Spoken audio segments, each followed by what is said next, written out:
Hola, bienvenidos a esta progresión de aprendizaje. Vamos a hablar sobre la progresión de aprendizaje número 12, la cual dice así. Identifiquen a diversas dimensiones sociales las relaciones de poder para comprender el rol y funcionamiento de las mismas al interior de la organización de la sociedad. Tenemos como meta analizar los procesos productivos y distribución vigentes en diversos contextos para comprender el origen de las desigualdades e inequidades económicas y sociales, bajo la categoría del bienestar y la satisfacción de las necesidades. Obviamente llegando a la producción y distribución de la riqueza, desarrollo y medio ambiente. Por otro lado, analizar las interacciones y actividades entre los diferentes agentes sociales que permitan explicarse y vincularse en su entorno, además de la organización de la sociedad, así como la familia, sujeto social, clases, grupos sociales, los roles, instituciones y la interculturalidad. Por otra parte, buscaremos analizar las dinámicas sociales para valorar la vigencia y pertinencia de las normas aplicables a las diversas situaciones, contextos, mediante las normas sociales y jurídicas, los movimientos y transformaciones sociales, la responsabilidad ciudadana y convivencia en los derechos humanos, bajo la diversidad étnica, social y sexogenérica, además del género. Buscaremos explicar las funciones del Estado, sus interacciones para identificar sus derechos, así como mecanismos y los recursos de participación en la solución de los problemas del contexto. Con el Estado como una categoría, su autoridad y gobierno y formas de democracia, la población, el territorio y la ciudadanía, y finalmente identificaremos las relaciones de poder formales e informales en el desarrollo de un contexto para explicar las dinámicas de poder y sus implicaciones en la sociedad, bajo las relaciones de poder con un control económico y político, sistemas e instituciones políticas, partidos y grupos de opinión pública y las relaciones internacionales. Vamos a entender las relaciones de poder.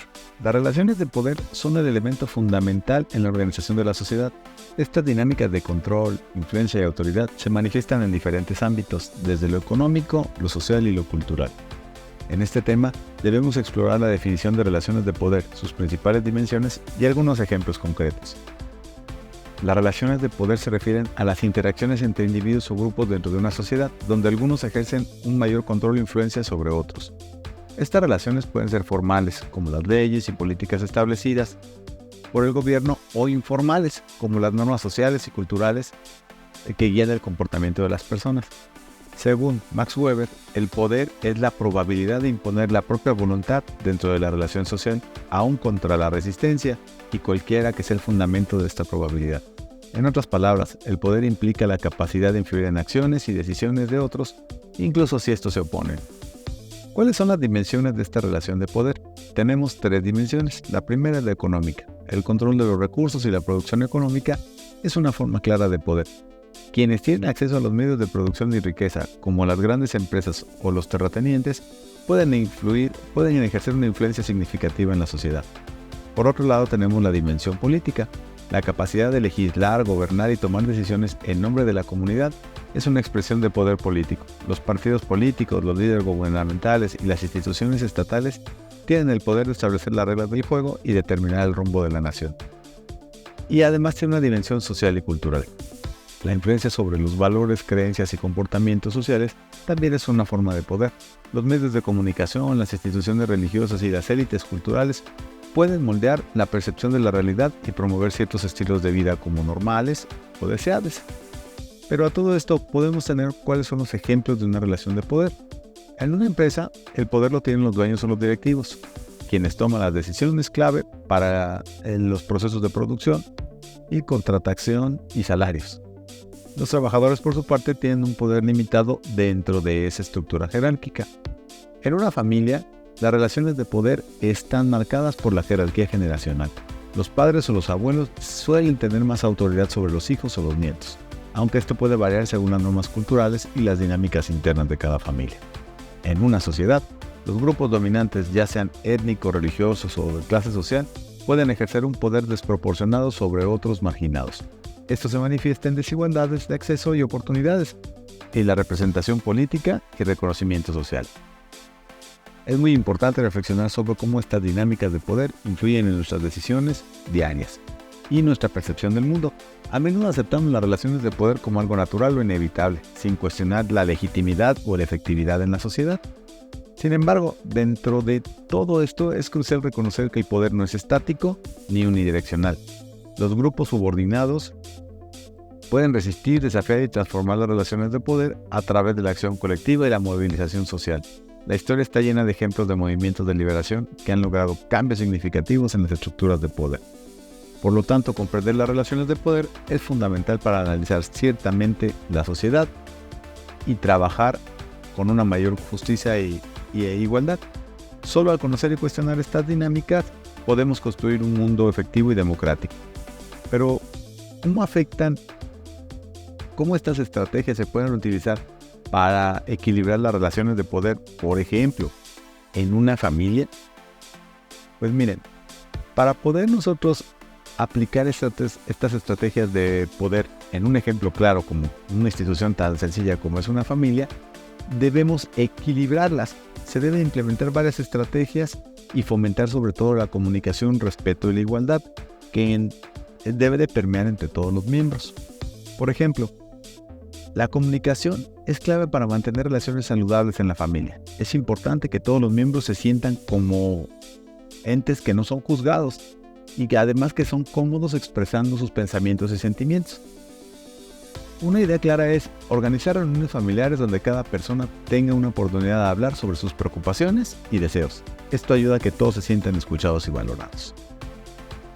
Otro aspecto es definir y respetar los límites, que es fundamental para mantener un ambiente de respeto y autonomía. Cada miembro de la familia debe conocer sus derechos y responsabilidades. Por ejemplo, si un niño necesita tiempo para hacer su tarea, los padres deben respetar ese tiempo y no interrumpirlo, así como el niño debe respetar los tiempos de los padres para trabajar y descansar. Por otro lado, debemos practicar la empatía. La empatía implica entender y considerar los sentimientos y perspectivas de los demás, fomentar un ambiente donde todos intenten ponerse en un lugar del otro para ayudar a equilibrar las relaciones de poder. Si un miembro de la familia está pasando por un momento difícil, los demás pueden ofrecer su apoyo y comprensión en lugar de criticar o ignorar la situación. La resolución constructiva de conflictos nos ayuda porque nosotros tenemos conflictos normales en la familia, pero es importante abordarlos de manera constructiva. En lugar de evitar el conflicto o dejar que se intensifique, se deben buscar soluciones juntos. Si hay desacuerdo sobre la película que ver en la familia, en lugar de que uno decida por todos, se puede hacer una lista de opciones y votar para que todos participen en la decisión. Por otra parte, buscar el apoyo externo. Las dinámicas familiares pueden ser complicadas y es útil buscar ayuda externa. La terapia familiar puede ser una opción para abordar y modificar las dinámicas desequilibradas. Por ejemplo, un terapeuta familiar ayuda a los miembros de la familia a comunicarse mejor y a resolver los conflictos de manera más efectiva. Promover la participación de todos. Es fundamental que todos los miembros de la familia tengan voz en las decisiones que les afectan. Esto no solo ayuda a equilibrar el poder, sino también fomenta un sentido de pertenencia y responsabilidad.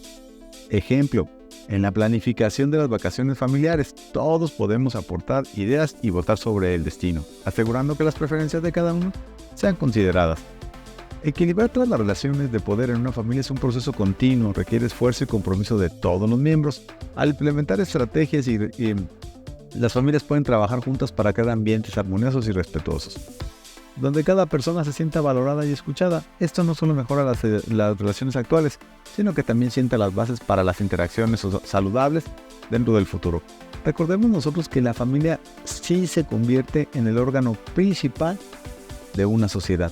Por lo tanto, los procesos de relaciones de poderes se van a presentar ahí y debemos aprender a manejarlos, trabajar con ellos y sobre todo buscar una armonía general.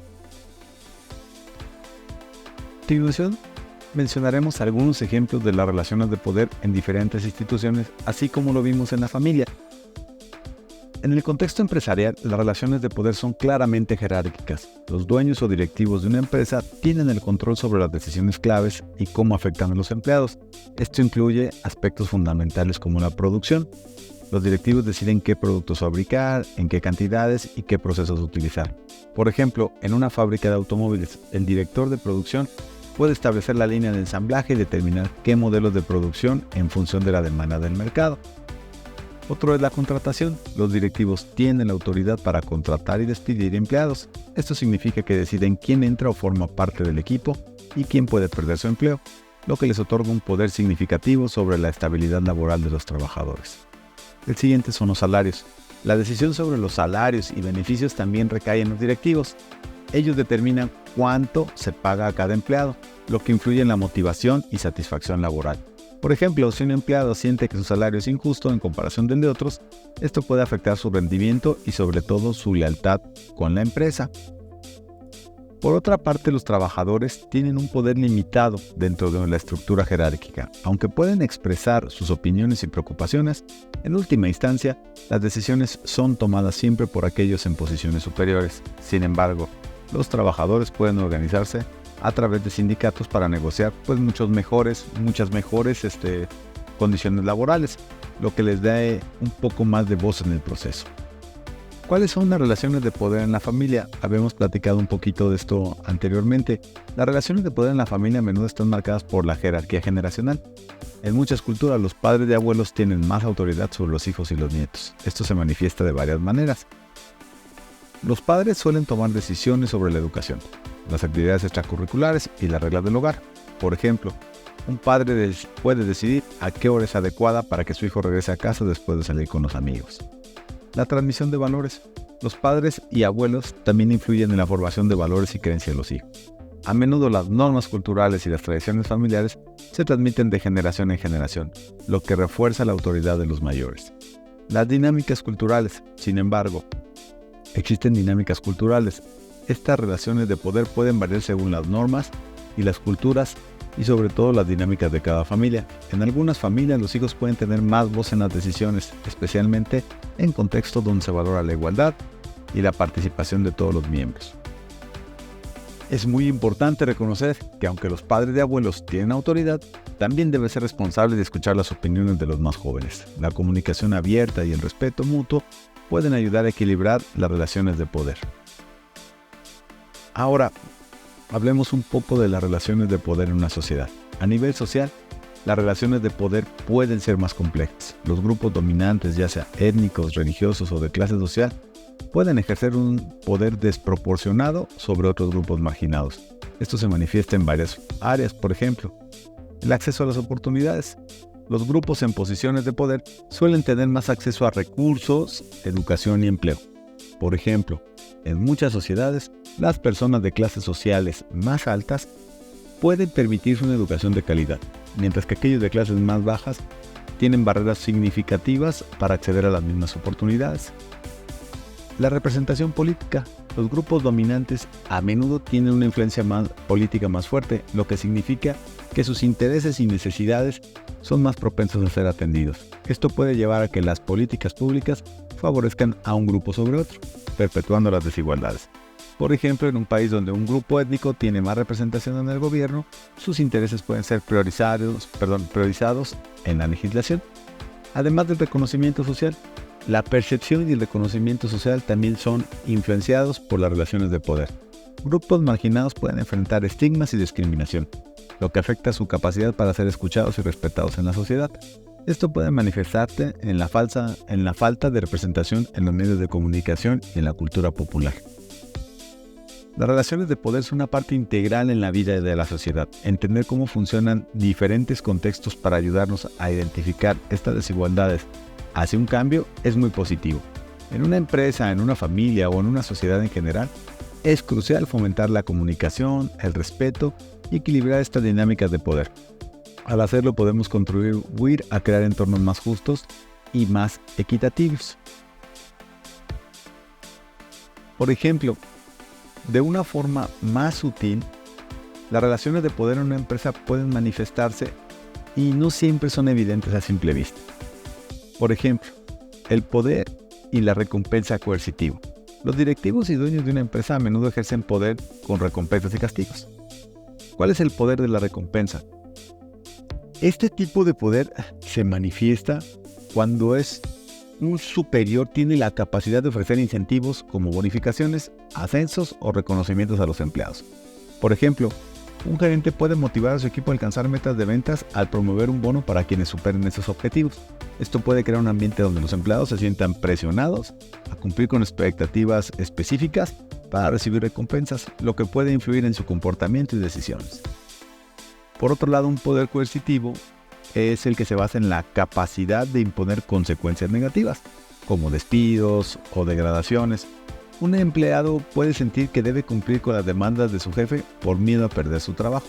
Esta forma de poder puede generar un ambiente de trabajo tenso y poco saludable, donde los empleados pues no se sientan seguros para expresar sus opiniones y preocupaciones. El poder legítimo, además, se deriva de la posición de una persona que ocupa dentro de la jerarquía organizacional. O sea, un director general tiene la autoridad sobre todos sus subordinados, simplemente por su cargo. Esta autoridad es aceptada por los empleados, quienes reconocen que el director tiene derecho a tomar decisiones en nombre de la organización. Sin embargo, este poder puede ser sutilmente reforzado por una cultura organizacional, donde se espera que los empleados sigan las órdenes sin cuestionar. Ahora, un poder referente y de relaciones interpersonales. Un líder que es muy carismático, que inspira confianza y lealtad en un equipo, puede ejercer un poder significativo, incluso si no ocupa un cargo de alto de jerarquía. Los empleados pueden sentirse motivados a seguir su ejemplo y colaborar más estrechamente con él. Este tipo de poder se manifiesta a través de relaciones interpersonales y puede ser más efectivo que el poder coercitivo o de recompensas en términos de fomentar un ambiente de trabajo. En algunas organizaciones puede haber una cultura que favorezca a ciertos grupos, por ejemplo, empleados con determinada edad o género, sobre los demás, ¿verdad? Esto puede manifestarse en decisiones de promoción o en la asignación de tareas, donde ciertos empleados son privilegiados debido a su pertenencia a un grupo específico, lo que crea un desequilibrio en las oportunidades y disponibilidad de todos. Por otro lado, si los altos directivos tienen acceso a información clave y los empleados de niveles inferiores no están informados sobre esas decisiones, esto puede crear una sensación de exclusión y desconfianza. La falta de transparencia puede perpetuar las relaciones de poder desiguales, donde solo unos pocos tienen voz y control sobre el rumbo de la organización. Las relaciones de poder en una empresa son complejas, y no nada más en una empresa, en la sociedad e incluso en la familia, y se pueden manifestar de maneras muy interesantes, pueden ser muy evidentes o incluso pueden ser muy sutiles. A través de dinámicas de recompensa, coerción, legitimidad, relaciones interpersonales y normas culturales. Reconocer estas dinámicas sí es muy importante para que se sientan valorados y escuchados. Al abordar y cuestionar estas relaciones de poder, las organizaciones, la familia, la sociedad pueden trabajar hacia una cultura más inclusiva y más colaborativa. Las relaciones de poder que se presentan dentro de una sociedad es un tema fundamental y sobre todo es muy interesante poder este tipo de relaciones, este tipo de contenido, poder complementarlo y identificarlo precisamente en cada una de las instituciones que pertenecen a la sociedad. Es por esto que le voy a pedir hoy a mi amigo el Spider Profe que les presente una breve historia donde podamos identificar cómo se llevan a cabo estas relaciones de poder. Los dejo con él. Adelante, Spider. Gracias, Odín. Yo soy su amigo, el Spider Profe, y el día de hoy les voy a platicar un cuento de hadas. El reino de las jerarquías. En un lejano reino llamado Jerarquía, existían dos mundos muy diferentes: el mundo empresarial y el mundo familiar. Ambos mundos estaban conectados por un puente mágico que solo se podía cruzar con el corazón abierto y la mente dispuesta a entender. En el mundo empresarial, el poder residía en el Gran Consejo de Directivos, liderado por el sabio rey empresario. Este consejo tomaba las decisiones importantes, desde la distribución de los recursos hasta la planificación de grandes proyectos. Los empleados, aunque talentosos y dedicados, seguían las órdenes del consejo, confiando en su experiencia y visión. Mientras tanto, en el mundo familiar, el poder se distribuía de manera diferente. La reina abuela, la matriarca de la familia, era respetada por su sabiduría y experiencia. Sus hijos y nietos le escuchaban atentamente, sabiendo que sus consejos estaban llenos de amor y conocimiento. Sin embargo, cada miembro de la familia tenía su propio rol y voz, y las decisiones se tomaban en conjunto, valorando la opinión de los demás. Un día, un joven aprendiz llamado Leo, que vivía en el mundo empresarial, decidió cruzar el puente mágico para aprender sobre las relaciones de poder en el mundo familiar. Al llegar, fue recibido con calidez y curiosidad. Leo observó cómo la reina abuela guiaba a su familia con amor y respeto, y cómo cada miembro contribuía con sus ideas y habilidades. Leo se dio cuenta que, aunque las estructuras de poder eran diferentes, ambos mundos compartían un objetivo común: el bienestar y el éxito de la comunidad. Inspirado por lo que había aprendido, Leo regresó al mundo empresarial con una nueva perspectiva. Propuso al gran consejo de directivos que escucharan a los empleados y los valores que tenían presencia en sus ideas, creando un ambiente más colaborativo y armonioso. La reflexión de Leo resonó en todo el reino. Pensemos en cómo esta dinámica de poder influye en nuestras decisiones diarias y en nuestra percepción del mundo. Gracias a su valentía y apertura, el reino de las jerarquías se convirtió en un lugar donde el poder se compartía y las sabidurías se valoraban en todas sus formas. Bueno, espero que esta historia los haya inspirado. Recuerden, yo soy el Spider Profe. Nos vemos más adelante. Hasta pronto.